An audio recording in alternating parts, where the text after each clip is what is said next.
छत्तीसगढ़ी गाने देखने के लिए हमारे YouTube चैनल को सब्सक्राइब करें और नए अपडेट्स जानने के लिए बेल आइकन के बटन को क्लिक करें।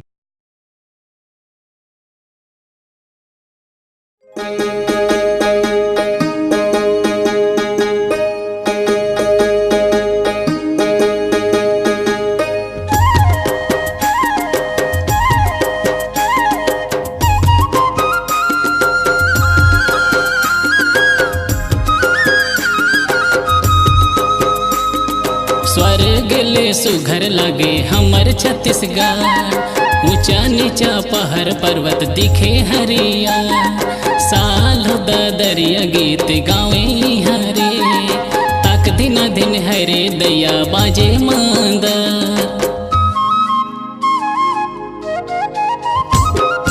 हमर छत्तीसगढ़ रे संगी हवे महान, हमर छत्तीसगढ़ रे संगी हवे महान। कैथे जी धान के कटोरा, सोना हीरा कोयला के खदान।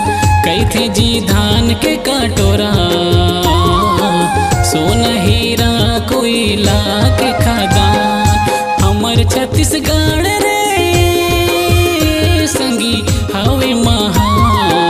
कैथे जी धान के कटोरा, सोना हीरा कोयला के खदान। कैथे जी धान के कटोरा, सोने हीरा कोयला के खदान।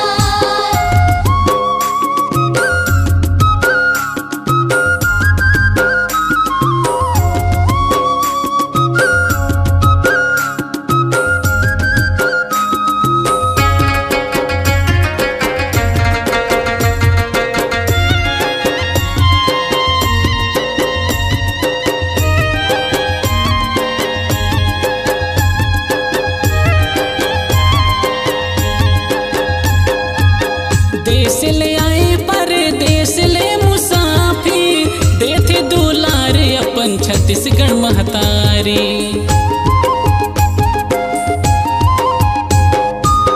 देश ले आए परदेश ले मुसाफिर, देथे दुलार अपन छत्तीसगढ़ महतारी, देथे दुलार अपन छत्तीसगढ़ महतारी। पहाड़ नदी झरना सुंदर खेत खलिहान, कैथे जी धान के कटोरा, मिठ बोली बोले छत्तीसगढ़ी है किसान। कैथे जी धान के कटोरा, मिठ बोली बोले छत्तीसगढ़ी हा किसान।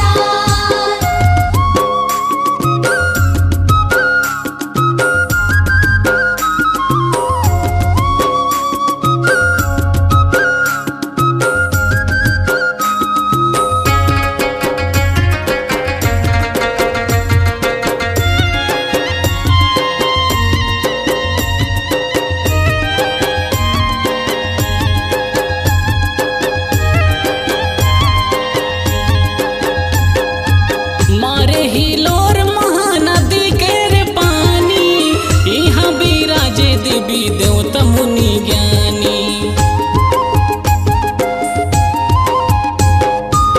मारे हिलोर महानदी के रे पानी, यहाँ बिराजे देवी देवता मुनि ज्ञानी, यहाँ बिराजे देवी देवता मुनि ज्ञानी।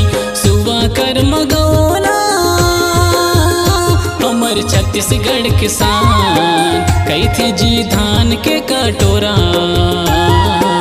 छत्तीसगढ़ के बढ़ाबो सदा मान। कैथे जी धान के कटोरा, छत्तीसगढ़ के बढ़ाबो सदा मान। हमर छत्तीसगढ़ रे संगी हवे महान। कैथे जी धान के कटोरा, सोना हीरा कोयला के खदान।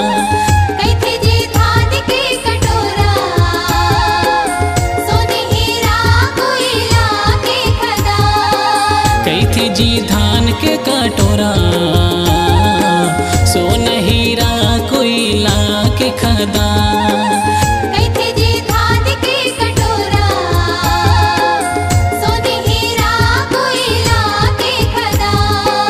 कैथे जी धान के कटोरा, सोना हीरा कोयला के खदान।